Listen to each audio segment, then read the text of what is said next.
their loved ones have to acclimate to their newfound identity. Like I lovingly say this. I think if you are married to someone that can weather perimenopause and menopause with you, that is a keeper.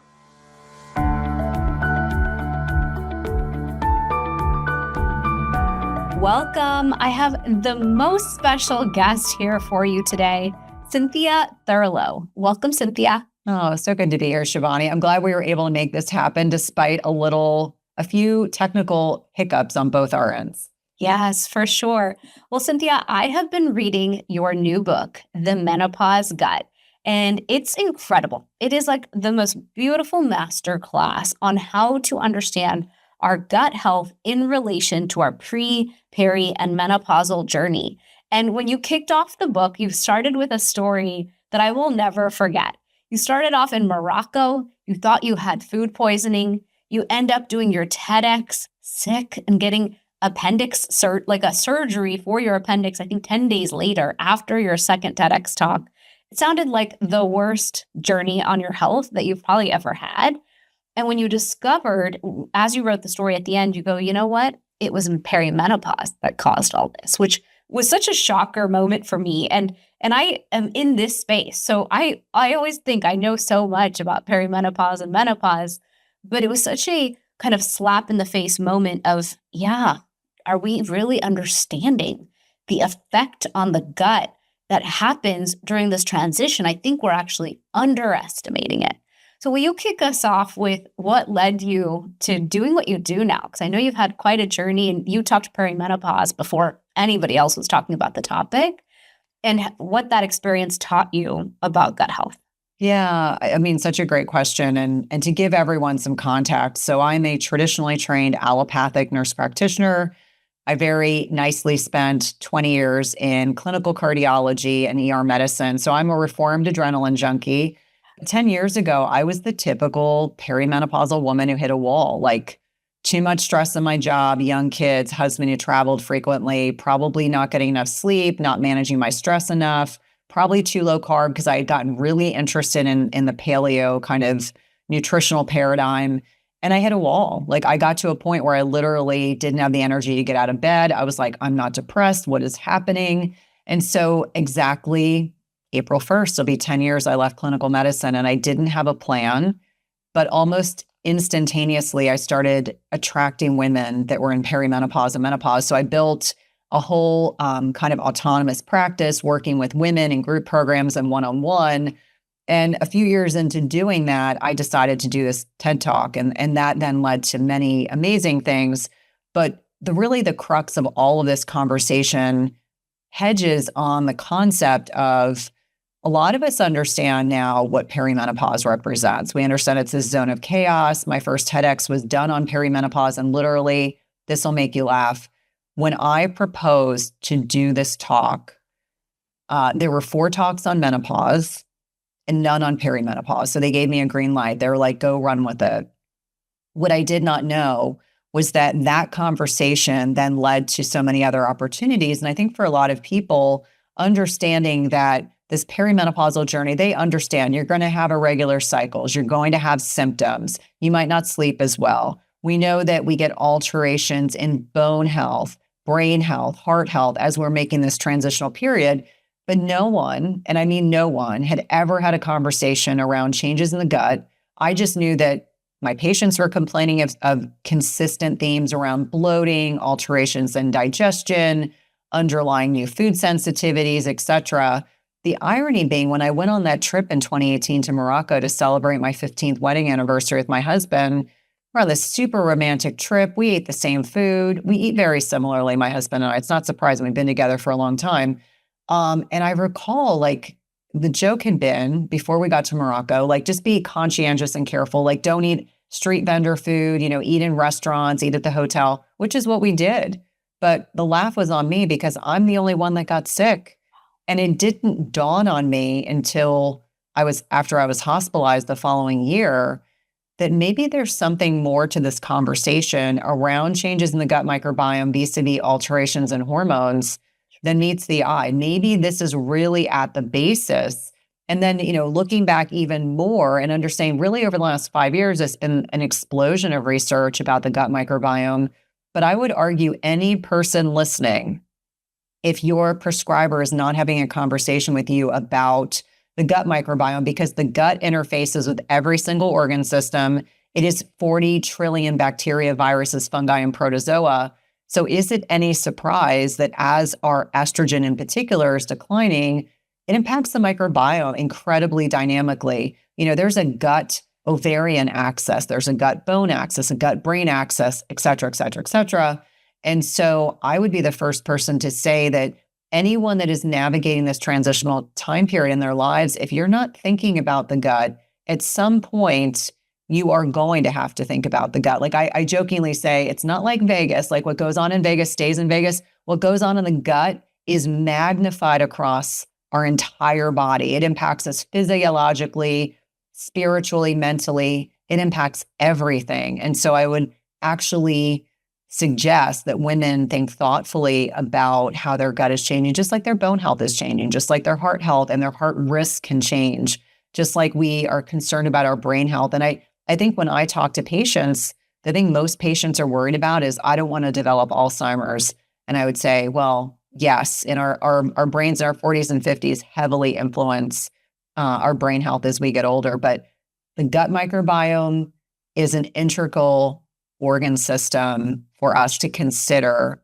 And I would also talk about the fact that perimenopause is really this incredible litmus test. I mean, I was doing everything wrong in perimenopause, which is why my symptoms were so magnified.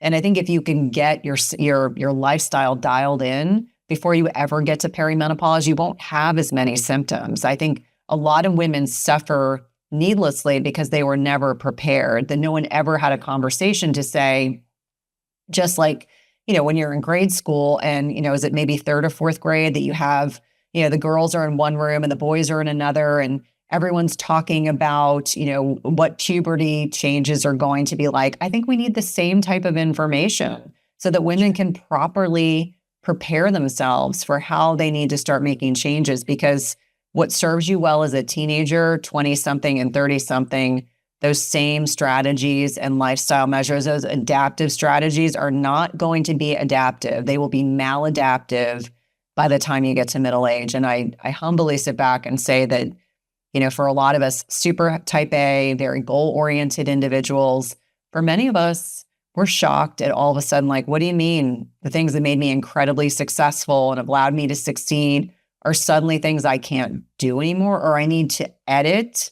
Like I always say, like, let's find the reframe. It's like we have to make little edits around lifestyle. Otherwise, we're going to suffer a whole lot more than we need to.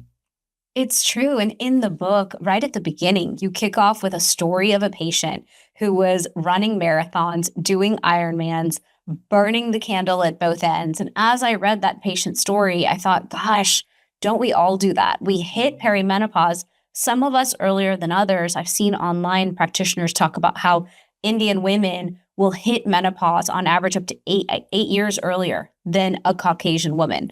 And so I saw that and thought, well, that just means your perimenopause could have also started earlier. We're talking about mid-30s, late 30s. Maybe there was a bigger struggle. And that's why women like me, many of my friends and I, we went to CrossFit. We joined really, gyms like Orange Theory, or gyms where you could really like lift and hit and push so hard.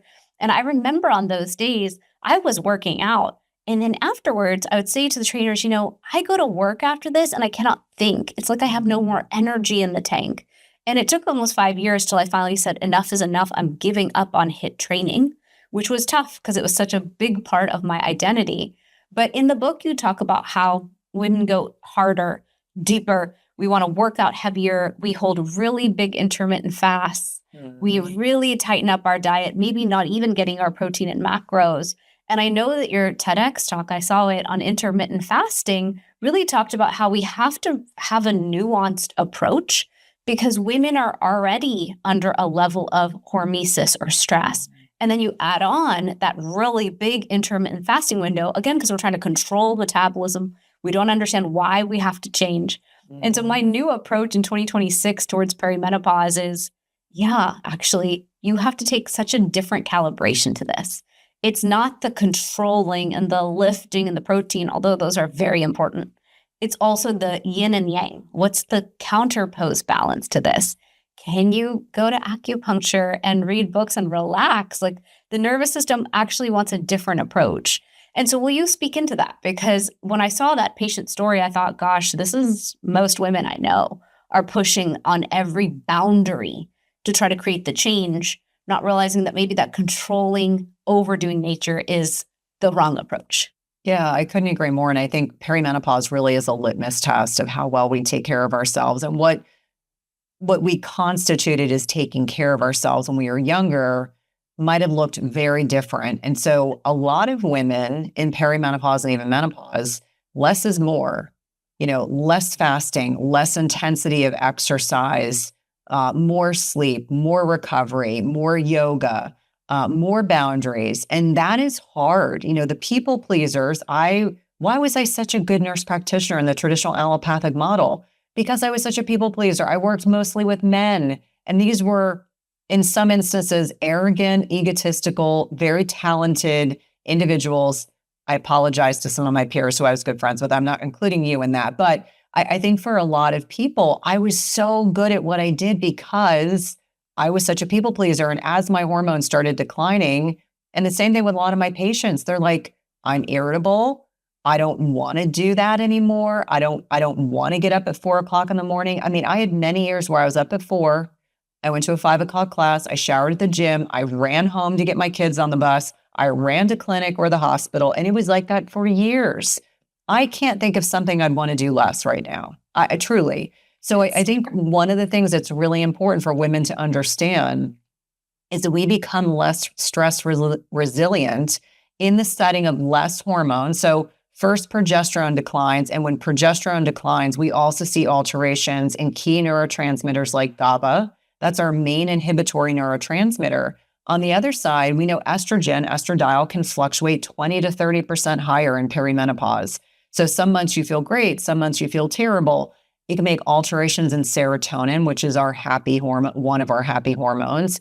Women get irritable. And all of a sudden they start finding their voices. They're like, no, I don't want to get up at 4. No, I don't want to have this 4-hour feeding window. No, I don't want to go to that terrible person's house down the block who I never liked. They start finding their voices. And I think in many instances, their loved ones have to acclimate to their newfound identity. Like I lovingly say this. I think if you are married to someone that can weather perimenopause and menopause with you, that is a keeper. Because what I found is I have a few girlfriends who maybe I wasn't necessarily loving the person that they were partnered with, but they found their voices in perimenopause and they got divorced, and they are so much better for it. We know women initiate 70% of divorces. I don't per se think that every person needs to end a relationship. I don't think it has to be that dramatic, but some partners may not be capable of managing this newfound person. I married one person and now I have a different person. And I would be the first person to say that it's not just your interpersonal relationships. You may change the way that you function at your job. You may choose to leave an environment. I certainly did. And I always say I am meant to be an entrepreneur. I am not meant to be in a gilded cage being told what to do, show up here, see patients here. This is the only vacation you get. Too bad if you've worked 5 Christmases in a row. We don't care. Those days are behind me. But the point of why I'm sharing this is I think it's important for women to understand that there is this evolution of self. The word pause, perimenopause, menopause is important. The word pause, we are meant to reflect and decide what no longer serves us. And that doesn't have to be incredibly dramatic. It might be something to say, I no longer want to get up at 4:00 in the morning and go to the gym. I would rather sleep till 6 and work out after work, or I would much rather prioritize something else with that time. And so I think that women find their true selves in middle age if they are willing to put in the work and the effort. But I think it can be a really challenging time to navigate. I would be the first person to say perimenopause is the storm before the calm.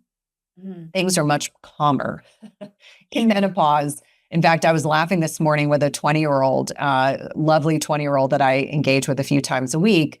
And I was saying to her, I'm sure as a 20-something, you and all the other women that work at this occupation I'm sure some of these middle-aged women scare the bejesus out of you.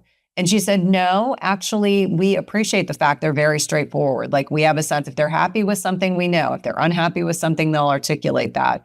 But beyond that, no, actually, we actually prefer that because there's no drama. Like maybe that's the benefit of having less circulating hormones is that all the drama is taken out of it. As the very esteemed Dr. Carrie Jones, who's a good friend, would say, our hormones can make us dramatic. And when our hormones are declining and then leveling off, if you're taking HRT or, maintained at a certain level, there's a lot less variability. So there's a great deal more predictability in behavior and kind of the way that we live our lives. And I think that can be really insightful and helpful. Sure. And, as you explained that, I thought to myself, last week, it was a Sunday, and I was so tired. I had already done a whole weekend of soccer tournaments. My kid is in travel soccer. The other one's in theater. Like sometimes the weekends are as intense as the week because you're just driving way more. And so by Sunday night, I opted out of cooking dinner. I was like, whatever we own, y'all should heat it up and y'all should eat it. Good. And I'm fine eating Mexican food 3 times in a row. How can you not be fine with it? And so my husband walks in and he took the afternoon shift of all that driving. And you could tell he kind of looked at me like, there's no dinner? And I was like, no. He's like, what are you up to? I'm like, I'm reading a book. It was kind of the first time. I'm 45 and I've been married 22 years now. It was the first time I kind of looked at him and was like, no, there's nothing here. I have no way to support you people at the highest level anymore. I'm checking out of this job. You should all adjust. And I could tell he was like, okay. And they all adjusted and they pulled stuff out of the freezers and they made it. And I think it's just so important we check in with ourselves and understand what is our current season. I'm in a season called I need a break. Yeah. And normally as an Ayurvedic practitioner, we teach about circadian rhythm. Normally I take my summers off. I'm like, summer's the time to slow down. Summer's the time to travel. But this year, being 45, smack in the middle of perimenopause, I'm like, you know what? It's actually now. It's right now in the middle of spring. That's what I want. And so as you were speaking, I thought about an aspect of your book where you talked about a bidirectional relationship between estrogen and the gut microbiome. And can you explain that feedback loop? Because we do hear so much about estrogen's going to tank. We need to be taking progesterone. All my friends, I'm like, you need to be on estrogen. It's a word that you also use. It's catastrophic to everything in us as our estrogen tanks. Guys, don't you understand? And they're like, yeah, but no one will give me estrogen. I went to the doctor. I asked my OB. He said to take antidepressants and birth control. That was his answer. And I said, we are in Boca. I feel like I'm going to have to go throttle this doctor and hand him a big stack of books. I'll include your book in the stack and say, can you please go get educated? Because all of us who birthed kids with you 10, 15 years ago, we need you to know this now and give better guidance. But will you talk about that? Because I think we have to keep finding the practitioner, the clinic, the virtual clinic that will dig into this and help support us. Yeah. And I think there are definitely clinicians that are for you at different stages of your life. So maybe that OBGYN that you loved when the preconception phase and pregnancy and postpartum was perfect. Yeah. But now his area of expertise is not perimenopause and menopause. And traditional allopathic medicine, the tools that they are given are oral contraceptives, an IUD, an ablation, a hysterectomy to address symptoms. So they haven't been given the education. And quite transparently, when I finished my training at Johns Hopkins in 2001, it was right before the Women's Health Initiative came out. So like my generation of clinicians were fear-mongered about hormones. We were told, hormones cause cancer. So there's a whole generation of clinicians that got little to no education about menopause, little to no education on hormones. So is it any surprise that you were offered those options? They just weren't taught anything differently.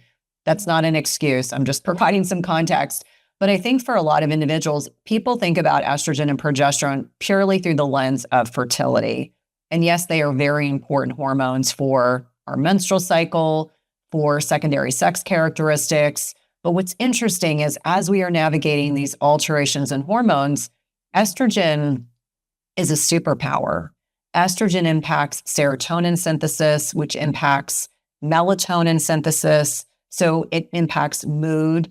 estrogen is integral in insulin sensitivity. So as estrogen is declining, so as we kind of get farther into perimenopause, closer to menopause, we lose muscle. Muscle is this organ of longevity. It's also integral for insulin sensitivity because it becomes a glucose reservoir.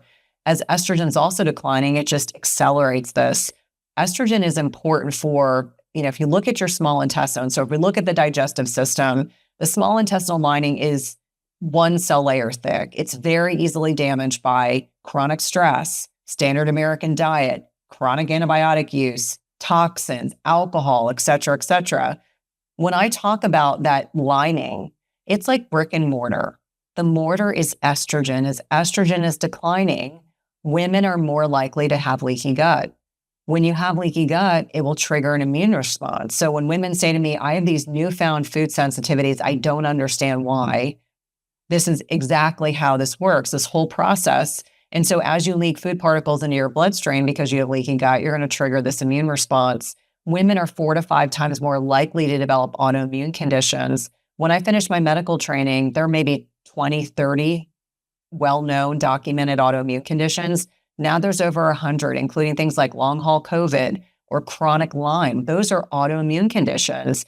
And 80% of the cases of autoimmunity are diagnosed in women. So we're really at a kind of genetic, in many ways we're at a genetic advantage. This is one of the genetic disadvantages. As estrogens decline, more leaky gut, we'll get changes in diversity. So the microbiome is supposed to have, think about it, you plant a garden, you have fruits and vegetables. What starts to happen is you get a decline. So you have not as many fruits and vegetables. You have more inflammation. You will see alterations in signaling molecules like short chain fatty acids. So estrogen and our immune system are interwoven. You cannot have one without the other. And what many people don't realize is that as we are losing estrogen, it's impacting the immune system. So the immune system tends to be more provoked, tends to be much more inflammatory and reactive. Again, why we see more autoimmunity. We don't respond as well to vaccines. And I don't state this to be controversial. It's just that's what the research demonstrates. So every time you go to CVS and they encourage you to get a shingles vaccine, a pneumonia vaccine, or a flu vaccine, part of that is because you tricked off one of their triggers that says, okay, people over X age need to be offered this opportunity to be boosted. That's a terrible, I don't even want to say that. We need this opportunity to revaccinate you or vaccinate you because we know your immune system is not as vibrant. And so as estrogen is declining, it really just puts us at this disadvantage. But again, vis-a-vis, I think so many of us think about estrogen just as a bikini medicine. Like it's just about our ovaries. It's just about our breasts. It's helping women understand there's an interrelationship between the gut and the vagina.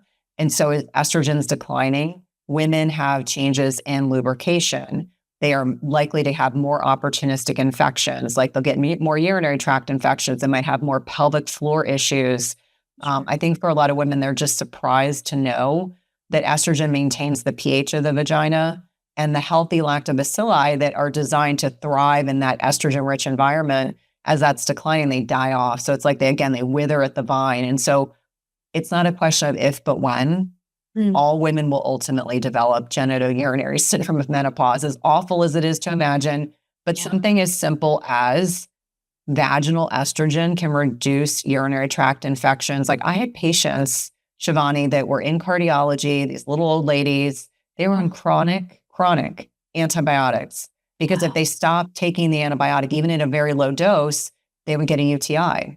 Wow. So we know that vaginal estrogen alone, nothing else, just vaginal estrogen will reduce urinary tract infections by 70%. Not to mention when grandma gets a blood infection from the UTI, they develop urosepsis, they can end up in the ICU. So from my perspective, estrogen and the immune system and the gut microbiome are all intricately interwoven.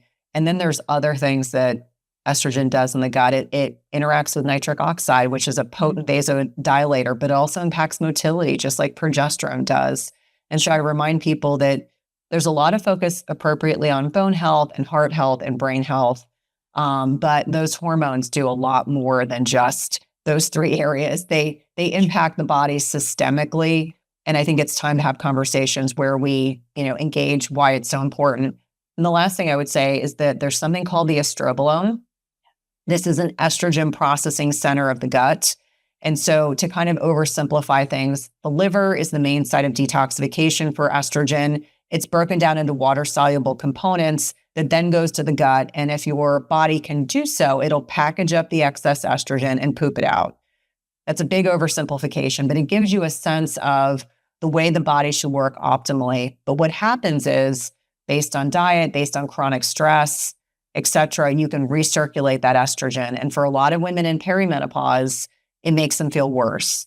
They have more brain fog, they have more joint pain, they have more digestive issues, they have more breast tenderness, more weight loss resistance. And so just understanding at a very simple level, it's very much this Goldilocks effect. We want the right amount of estrogen in our bodies at any given time, and we want to be able to excrete what we don't need, which is why I'm such a fan of, talking about pooping. As a nurse practitioner and nurse, we're completely comfortable talking about these things, but it's important to understand, you should be having a bowel movement, if not every day, most days of the week, to help get rid of the waste that your body no longer needs so that you're not recirculating it. Of course, of course. As an Ayurvedic practitioner, we're equally obsessed with everyone having a morning bowel movement. It's kind of that key to showing us that you're actually healthy. In Ayurveda, we have a concept called Agni, which is the digestive fire. And we say that almost all disease begins when our Agni is impaired. And we talk about how your Agni, your digestive fire, is your brain health. It's your mood. It's your vitality. It is your immune system. And this knowledge was shared 5,000 years ago. And so as I was reading your book, I thought, gosh, she is modernizing this ancient wisdom. And she's showing us the importance of it. She's showing us how central it is to everything that we do. And oftentimes when people hear the term gut health, they're like, okay, yeah, you keep saying, Shivani, that we all have to get a stool test in life or we don't know the truth of what's happening. But I don't want to go to functional medicine. I don't want to dive deep into that. And my regular doctor says, I don't need that kind of stuff. And I always say, you know what? If you are not getting an annual stool test to actually understand what's going on under the hood, you actually have no idea what you need to be addressing. And we have such opportunities with precision medicine to really say, okay, Shivani, this month, it's this bad bacteria that's trying to overgrow, and you're completely lacking in Akkermansia. It's just gone. And your diversity has gone down. What happened? Was it antibiotics? Did you have a stressful event? And so I think it's so important that when we talk about gut health, most people assume, okay, I'll just take a probiotic. And most women are doing that. They're like, okay, I'm taking a probiotic. I bought it at the drugstore. I'm always like, that is the worst place to buy any supplement on earth, everybody. Please don't do that again. And so can you share what they're doing wrong? Like, where do we need to look at the menopausal, perimenopausal microbiome specifically? And I know, because I've read your book now, it's got such grand detail. It's a perfect masterclass, as I said, in understanding the nuance of gut health. But for the purposes of the audience here, will you share those key pieces they need to understand? Yeah, and to give everyone some perspective. So in traditional allopathic medicine, you will get stool testing to rule out, we call it stool guaiac, to make sure there's not hidden blood in your stool. It's an important thing, right? Traveler's diarrhea, like when I got back from Morocco, a traditionally trained allopathic provider would have probably stuck my poop in some vials and made sure I didn't have ova and parasites. But that's really where it ends. But I am, to your point, and I agree with you 100%, doing yearly stool testing is incredibly insightful. And so when we're talking about highlights of stool testing and why it is beneficial, it can demonstrate what is our keystone bacteria. Like the microbiome has specific types of bacteria that we should have. It's kind of like a motley stew. Like there's key players that we want to have. You mentioned Akkermansia, there's others, Bifidobacter. We want to have a variety. The other thing that we look at is, do we have dysbiotic organisms? These are organisms that have the potential to create a lot of inflammation. Sometimes they can generate, they in themselves, when they're overgrown, like enterococcus, staph, strep, can generate a lot of the symptoms that women experience. It's also insightful to look at your digestive fire, as you said. Do you make enough hydrochloric acid so that in your stomach, you can break protein into amino acids so that when they go to the small intestine, it can be absorbed and assimilated? Do you make enough digestive enzymes so that your body can help break down protein, fat, and carbohydrates? Fun fact, estrogen is involved in bile. So bile is stored in the gallbladder. It is designed to help break down and emulsify fat, kind of like when you're cooking, when you're cleaning, and you're trying to break down grease in a pan. bile is there to break down and emulsify fat. As estrogen declines, that makes it harder. But those stool tests can show, are you not able to break down fecal fat? Is it showing up in your stool? Looking at immune function, looking at inflammatory markers. So I do think yearly stool tests are particularly helpful in this transition because many people are so disconnected from their bodies. I'm not sure if you see this with your clients. They're so disconnected. I have no symptoms. They have to have symptoms. Sometimes the people that have the worst results are the ones that tell me, I don't feel bad. I'm not having symptoms. I don't have digestive distress. And so I think these pieces of the puzzle can be very helpful when we're trying to put together a plan. And to your point about probiotics, I want my patients to really focus in on nutrition first. Try to get your fiber from food. Try to get your macros dialed in. Try to get fermented foods into your diet, and probiotic, postbiotic, prebiotic, all these things are very important. We don't need to overthink it, but the supplement industry does a really good job of convincing us that we need to supplement with a particular probiotic. And let me be clear, when I'm doing diagnostic testing and looking at it, sometimes there are instances where a patient needs a particular strain, whether it's spore-based or soil-based, introduced to their bodies that they can't get from food, or maybe they need more of it. But as a general rule, I'm like, save yourself the trouble of buying a lot of extra supplements that you may not need, that if you can get from the fermented foods in your refrigerator, or like miso is a favorite of mine. Like I love miso soup. It's a fermented form of soy.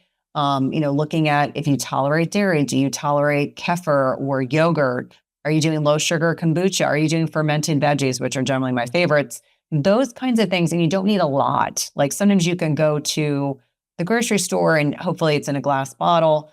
You can buy like a big thing of kraut and it's a couple tablespoons a day. It's not like you're eating cups and cups and cups. It could just be like the condiment on the side to your meal, understanding how important that is. So I usually say, let's do the food-based food-based sources first. And then if we need to supplement, I think that's fine. But as a general rule, we as a society, we love supplements. We'd rather take 40 supplements than change our diet. And I would be the first person to say, I would rather you adjust your diet and take less supplement, like just supplement with what you cannot get into your diet on its own. I think that is a better strategy. Absolutely. I mean, when I was reading your book, you talk about animal protein versus plant protein. And I was so curious because I'm vegetarian. And as I read it, I was like, yep, this is all factually true. I totally agree with her. And this is why I'm running so many deficiencies. This is why when I go to functional medicine, they're like, Shivani, we need you to take 30 supplements. Can you please just eat meat? And I'm like, I wish I could. I have tried. We have to continue to work around it. But I think there's an argument for two things. One, what I see is there's this agenda around protein. And I get that it's valid and I get that we need protein. And I think the running joke amongst all of us in perimenopause is, why is my full-time job to now eat protein? Yeah. Like how? And so all of us are comparing notes. So I told my friends the other day, I said, there's this place called Strauss Family Farms. I know about it because I know this Ayurvedic practitioner I met at a conference who makes ghee from their milk and it's better. And I said, they have a Greek yogurt, European style. It tastes like you went to Europe. So you just can add a little bit of honey, some walnuts. It's so good. And I said, when I can't get myself to eat protein, I just eat a cup of that like it's dessert. And it's my new daily practice. And I'm tolerating yogurt well. And they're like, okay, Shivani, we're all going to go out and buy the Strauss yogurt. What else have you got? And so I'm always trying to solve for hitting the protein numbers. But then I'm also worried sometimes that we might be trying so hard to hit protein numbers and managing our carbs, forgetting fiber, because we usually forget fiber as the category, but not realizing, are we digesting it well? And so I started adding essential amino acids into my life recently, and I'm trying to get all my friends on it because I'm like, we need to hydrate, friends, and maybe we need our essential amino acids broken up, especially people like me who are vegetarian, so that we get all of them, because we're not going to get all of them being vegetarian. So I was wondering if you could expand on that a little bit, because I think one of the biggest question is, okay, I'm in perimenopause, menopause. I understand my gut health will decline. I don't want to take 30 supplements, but I actually don't know all the time if we're going to get it from food. Our food can lack nutrient density. It can lack fiber compared to what it had before. So how do we get to the goal? Yeah, that's such a great question. I love how thoughtful you are, you and your friends, and that you're having these conversations because it's important. And we have to respect people's beliefs and choices. So that's number one. I believe that the way that we get in enough protein, it's kind of this omnivorous diet, because even I will eat some plant-based protein. As you were talking, I was going to say, if we haven't talked about essential aminos, I think that's a really important conversation. I myself, through this book launch, have had to take essential aminos at least 3 or 4 days a week because I'm talking so much that I just can't get enough protein into an otherwise normal day.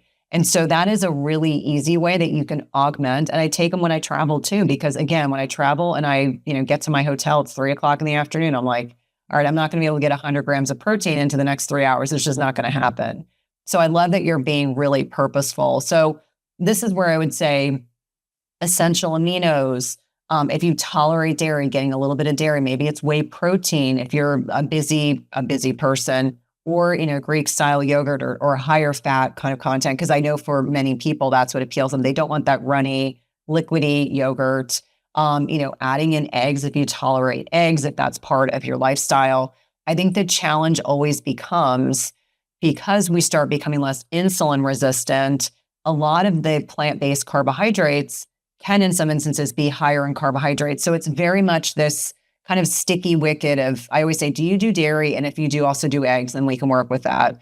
Sure. I think for some individuals, I have some predominantly plant-based patients that will do a little bit of fish occasionally. They'll always say like white fish that doesn't really taste, it doesn't taste as strong as like maybe salmon.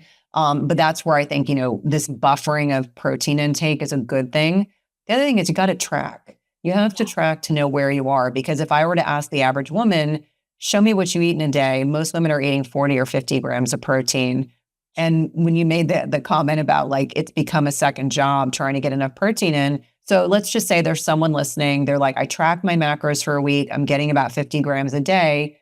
You go from 50 to 60, and then you're slowly working your way up. So maybe you're having 2 meals of 40 grams of protein and you buffer with some essential aminos, or you buffer with a whey protein shake.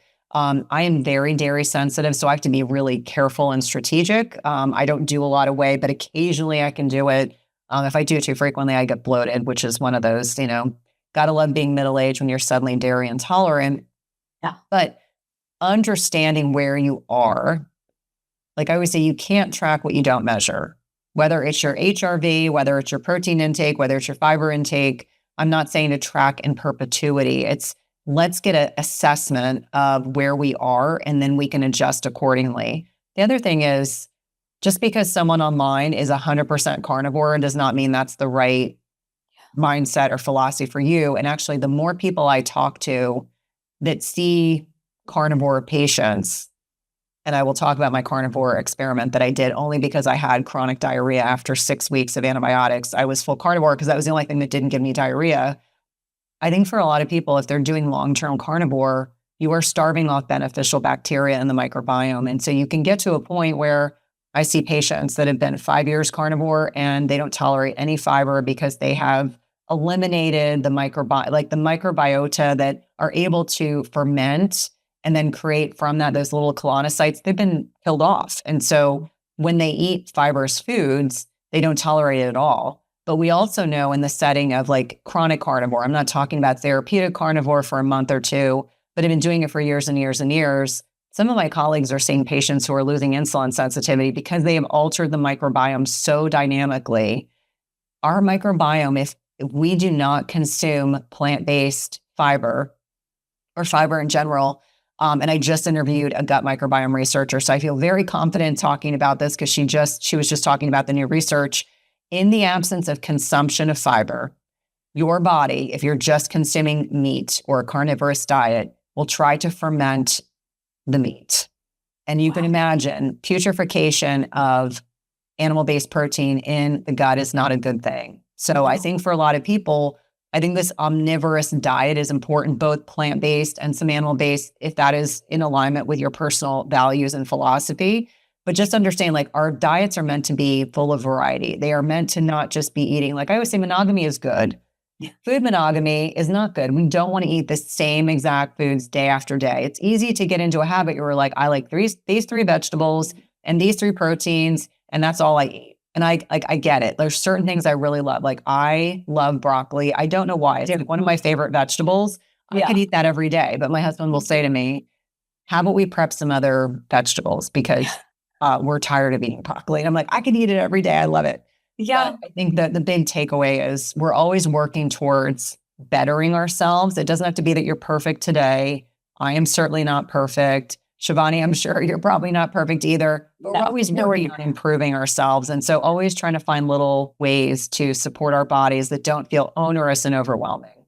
It's so true. I mean, food monogamy is such a problem. And from an Ayurvedic perspective, we teach to eat a circadian diet. We want those seasonal fruits and vegetables and foods to come in that Mother Nature gave us to balance ourselves. But because we're so used to, at least in my case, I Instacart my life. I used to give a day a week to grocery shopping. And I was like, no more, not at the entrepreneurial journey I'm in. So it's Instacart Costco, whatever's organic, Instacart Sprouts, Instacart Publix. You can even get your Target delivered now. So all the things are getting delivered. And then guess what? It's easier to just click buy again and then click on those foods again. And then I have teenage kids, which is a whole different topic. But, oh, yes. Teenage kids decide what their rules are around food and you're not going to win. So I'm like, it's just blackberries. How about strawberry? No, it can't give you a blueberry. It'll kill us to possibly change you up. So you become very mono. And then you, of course, are going to affect diversity. But sometimes it's hard actually to go fight with yourself. So the other day I walked into Sprouts and I said, please go find some new foods. You need to find them. And I didn't want to. So I was like, try again. Walk the whole fruit and vegetable aisle again. What are you willing to eat? So I picked up asparagus. I picked up one of every kind of apple. I was like, why don't we get diversity within the apples? At least try different flavors of those. But it was actually hard because sometimes we really retrained ourselves to, I don't like cabbage anymore. I don't like this anymore. I don't want to eat that. And so this week I said, why don't we just cook everything in butter, salt, and pepper? And then you can modify the flavor how you wish. But it's not the vegetable's fault. It doesn't taste good. It's your fault if you can't make something taste good. And so I agree with you. Food monogamy is a big pain point, I think, for most of us because we want what's easy. We want what's fast with food. And in Ayurveda, we always say we need to have that attention on food so that food will nourish us. And so I love that you said that because food and monogamy is a great way to synthesize that thought. Well, and it's a little controversial because when you say monogamy, people are like, what? What are you talking about? I'm like, food monogamy. Very clear, food monogamy. Exactly. Exactly. So I know in the book, you talk about circadian rhythm realignment. And in my book, The Inflammation Code, I also had a whole chapter on the circadian clock because that circadian clock concept came from Ayurveda. Ayurveda said we must live according to nature's clock. We must align to these certain time frames, rise with the sun, set with the sun. We teach even more detail around it, where pitta time of day, what we call pitta time of day, is when the sun is highest. And so 10 to 2 on that clock is when we're meant to sleep. And so when you talk about this modern science approach and circadian rhythm, we call it dinacharya, the daily routine that we use as our medicine. How do you approach and how do you think about circadian disruption and how it's so damaging specifically to the menopausal gut? Because I know from the clients who find me, a lot of times sleep is a big issue of theirs. And after I started working with turmeric and helping people with inflammation, I thought, I better help you with your sleep or you're not actually going to win at the inflammation piece. And I know it's a big struggle in menopause. Yeah. I mean, I think sleep starts to change in perimenopause because many women will say it's the week or two before my menstrual cycle, my sleep is terrible. And we know that that is a direct reflection of alterations in progesterone. Progesterone also helps us fall asleep. Estrogen helps us stay asleep. So it can be this duality, this symphony of hormones that starts to kind of play off key in perimenopause. But when I think about circadian clocks, many people think you've got the suprachiasmatic nucleus in your pineal gland, and that's what drives the whole body. That is true. It is the master gland. However, we have circadian clocks throughout our digestive system. Our circadian clocks are also heavily influenced by the vagus nerve, which is the longest nerve in the body. It's called the wanderer. It's very important for getting us out of that kind of fight or flight. That's why like gargling, humming, saying a prayer or saying grace before you eat, taking a couple deep breaths can get us out of that fight or flight into where we can digest and assimilate. But we have circadian clocks throughout our digestive system. So it's important to understand when we say don't eat 3 to 4 hours before bedtime, it's because those circadian clocks are so sophisticated and they're integrating with the microbiome itself. We know that we have more insulin sensitivity early in the day. So when you eat late, not only are you disrupting your circadian clock so that they're not secreting melatonin, they're trying to process this bolus of food. Your editor's going to have fun with that. I feel like I'm tongue-tied. It's also important to understand that, when we eat influences that insulin sensitivity. What we choose to eat influences insulin sensitivity and the circadian clocks. And I think for a lot of people, they just don't appreciate or understand that circadian biology is really aligned. Like we're designed to be up when it's light out and to go to sleep when it's dark out. We're designed to eat earlier in the day, not later in the day. What's interesting, if you look at the research on the microbiome, when we eat late, that alters the microbiome. When we have jet lag, that alters the microbiome. It can alter how much calories are extracted from our food. It can alter the way that we actually support digestion. So another kind of key component of this conversation is saying that, when you eat late and your body's like, okay, I'm not primed because I'm eating this big bolus of food. You're probably having some alcohol. It's loud. You're out. You're really stimulated. You're not in a parasympathetic state. So you're not going to prime your body to be in the parasympathetic. You're not primed to secrete hydrochloric acid or digestive enzymes or break down fatty foods. So your body is just kind of in this chronologic kind of misalignment, and it ends up impacting the quality of your digestion, your blood sugar, your food choices. We know that when you eat later, it disrupts secretion of growth hormone. So it becomes this real domino effect of, it's not just the disruption in sleep, it's the disruption in your circadian clocks and the disruption in the microbiome, because the microbiome is incredibly dynamic. Like one day of not getting enough sleep alters your ability to manage your blood sugar, your food choices, alters so many things, your leptin and ghrelin. So, next day you wake up and you're like, why am I craving junk? Well, it's because your leptin and ghrelin are not properly balanced, given the fact you haven't gotten enough sleep. So I think for a lot of people, they're sometimes surprised to know that sleep and their circadian biology are closely interrelated. I always say, this is the time of the year that I love because it stays out. It's lighter, longer. I feel like people relax a whole lot more. They want to get outside because it's more, you live in a very warm part of the country. We had a very cold winter, even though we're technically in the South. Cold, icy winter with protracted long temperatures. But I think for a lot of people, they're surprised to know there's that relationship between circadian clocks, the microbiome, insulin sensitivity, and then you layer in adjusting hormones. So there's times in your cycle where you're going to be more insulin sensitive and less insulin sensitive, when you're going to have more trouble digesting food than not. And so it's really capitalizing on these changes, because when you then transition into menopause, if you haven't dialed in on these lifestyle pieces, it can sometimes magnify the symptoms that you experience. And so I think for many, many women, they're just on autopilot for so many years. They're like, oh, but this worked for me when I was 25. And I'm like, I'm sorry, at 50, it just won't. You have to make some adjustments. You can't eat pizza at 12 o'clock at night and think that you're going to have restful sleep. Your body's like, what did you just give me? It's like this massive gluten and dairy load. And, you've really disrupted insulin sensitivity and you've disrupted your sleep quality. And it just becomes this domino effect. Whereas my college-age son, who doesn't do it often, but he'd be the first person to say, I don't feel good when I eat really late at night. And I'm like, yeah, because you're not supposed to eat late at night. Like technically not supposed to eat late at night. Yeah, no, it is a big adjustment. It's a huge transition period. And I'm so glad that you have been teaching this for what seems like the last almost 2 decades now, and really raising up the awareness of everyone. Pay attention. Do you see these changes? Do you see what's happening? And then now with the book, really diving deep into menopausal gut, so we understand what's happening and we have the opportunity to really invest in, like you're saying, the lifestyle choices, the nutrition choices, even the supplemental choices, and put it all together so that when we hit each half decade, it's not as hard. For me, I'm really looking at it as half decades now. When I hit my 40s, that was one big wall, 45, another big wall. And the only way I can figure out how to reduce the total impact of the train hitting that wall is address inflammation, address gut health, keep going to functional medicine, saying, okay, what else do we need to adjust so that my body is responding well as we have these shifts. And so I know we need to wrap up soon. I feel like with you, I could talk all day long because you have such a vast wealth of knowledge on your topic. And I encourage everyone to check out your book, The Menopause Gut.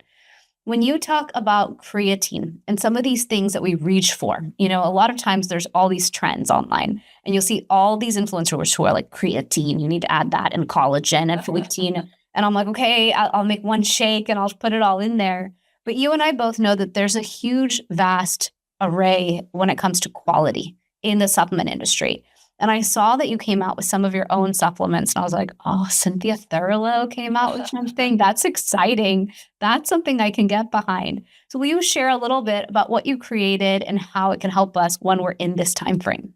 Well, thank you so much. I mean, obviously you've been someone that I've been watching the incredible supplement line that you created. And so I very humbly created a supplement line called the Midlife Pause. Actually, that was the working title of my book when I proposed it. Sometimes people will say, you've got like, why? And I said, had I known, it might have been named something else. But the Midlife Pause, I think quality is really important. And one thing that I saw in the space was that there's a lot of people out there that are now pitching to middle-aged women because they know they have disposable income and they want to, do through smoke and mirrors. They're like convincing you need some crappy gummy. And I'm like, no, you don't need the crappy gummy. What you actually need is the real supplement itself. So quality is important. And that was one of the reasons why I designed the brand. And we don't have tons of options. I think that was the other thing is that we're in this supplement space where people feel overwhelmed. I wanted to kind of simplify things. So I have 2 creatine monohydrate products. And for anyone that's aware, creatine monohydrate is what is best studied.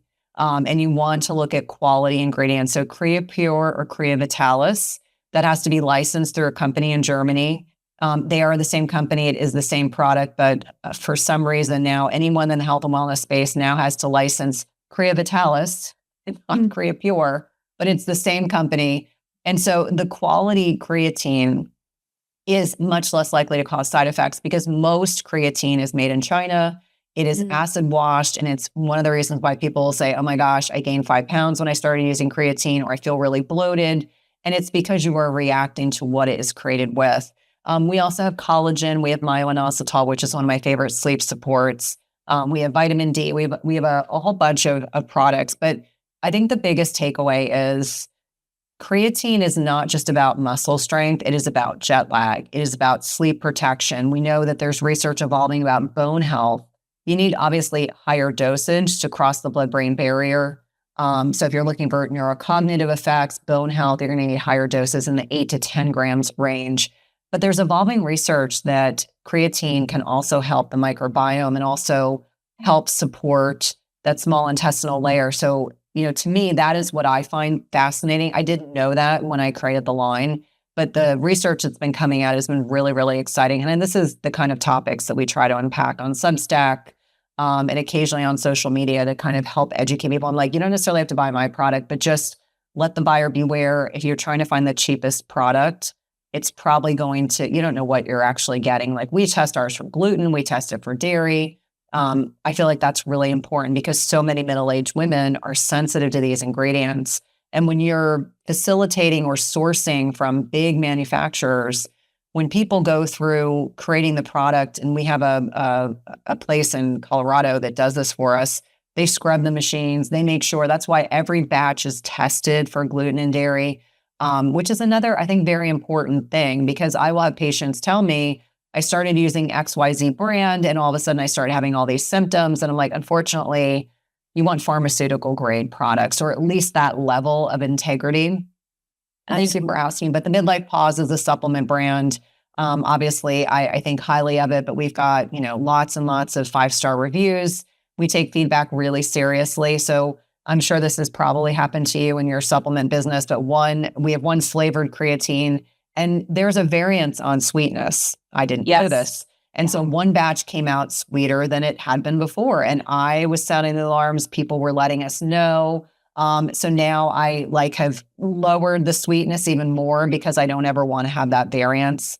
Sure. But I think it's important. I do monthly calls with our Midlife Pause community just so that I can serve as a resource. And I'm like, listen, you don't have to come with questions related to the supplements, it can be something else. I'm happy to answer them or at least point them towards resources. But thank you for asking about the supplement company. Midlife for pause. sure. Yeah. Yeah, I mean, I always love when someone who has done deep research creates something. I'm one of those people. I'm obsessed with turmeric. I created something with turmeric. But it is coming down to who understands and really reveres high quality because that's how they want to impact their community. And so that's why I ask, because I've watched your work for decades now. And so as we wrap up today, will you share where everyone can find you, where they can find your book? I cannot wait for it to come out and celebrate it. We'll release this episode right around your pub date so everyone can get the book and learn so much wisdom from you. Well, thank you so much for having me. It's been such an honor. It's called The Menopause Gut. If you go to my website, www.cynthiathurlow.com, there's a banner at the top. You can pick whichever retailer you want to support, Barnes & Noble, Target, Amazon, Books A Million, etc. The book is out April 28th. We do have pre-sale bonuses you actually would want. We polled the community and we will keep those pre-sale bonuses up for a week after publication. I highly encourage people. This is a book you're going to want to have a physical copy of. It's a book you're going to want to earmark and highlight. Buy one for your best friend. It is definitely one of those books based on the conversations I've had with podcast hosts and on TV. People are like, this is a book you're going to want to have a physical copy of. I'm active across social media, probably most active on Instagram. And I do have a Substack that's become one of my other kind of passion projects. I also have my podcast, Everyday Wellness, which is probably one of my favorite things I do in my business. I will have Shivani on after she goes through her much deserved trip to Italy this summer. But yeah, if you listen to me here, please reach out on social media. My team and I try to be responsive to as many DMs as we can. You can also reach out to my team at support@cynthiathurlow.com if you have any questions about anything that we've talked about today. Amazing. Thank you so much for coming on the podcast. I am so excited about your book. Everyone who's listening, I have been reading it for 2 days now, and I have learned so much about gut health, and I study gut health. Like I'm already in a functional medicine program, and as I read it, I was like, this is the most beautiful way of teaching us the elements of our gut that we need to manage for ourselves, for our family, for our loved ones, for our community. So thank you for writing this incredible book. I know the work it takes to put a book together, and I wish you so much success in sharing this wisdom that you have with the world. Thank you so much. And thank you everyone for listening in today. I'll see you guys next week for the next episode of the podcast. See you soon.